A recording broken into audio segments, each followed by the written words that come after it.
السلام علیکم۔ حضرت جابر بن عبداللہ رضی اللہ عنہ فرماتے ہیں کہ کچھ فرشتے نبی کریم صلی اللہ علیہ وسلم کے پاس اس وقت آئے جب کہ آپ سو رہے تھے۔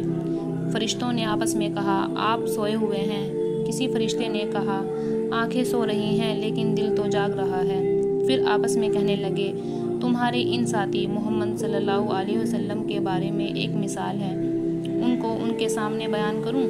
دوسرے فرشتے نے کہا، وہ تو سو رہے ہیں، لہٰذا بیان کرنے سے کیا فائدہ؟ ان میں سے ایک نے کہا، بے شک آنکھیں سو رہی ہیں لیکن دل تو جاگ رہا ہے۔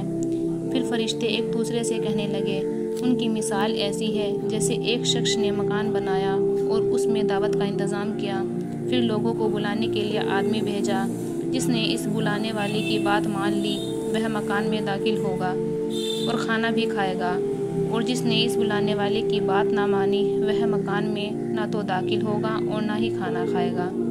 یہ سن کر فرشتے نے آپس میں کہا، اس مثال کی وضاحت تو کرو تاکہ یہ سمجھ سکے۔ بعض نے کہا، یہ تو سو رہے ہیں، وضاحت کرنے سے کیا فائدہ؟ دوسرے نے کہا، آنکھیں سو رہی ہیں مگر دل تو بیدار ہے۔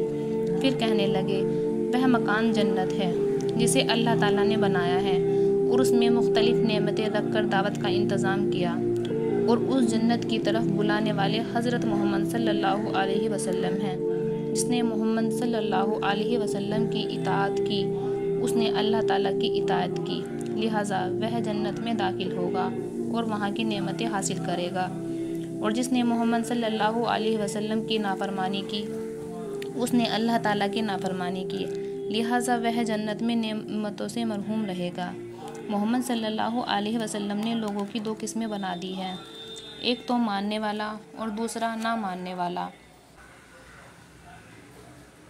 حضرت انبیاء کرام علیہ وسلم کی وہ خصوصیت ہے کہ ان کی نیند عام انسانوں کی نیند سے مختلف ہوتی ہے۔ عام انسان نیند کی حالت میں بالکل بے خبر ہوتے ہیں، جبکہ انبیاء نیند کی حالت میں بھی بالکل بے خبر نہیں ہوتے۔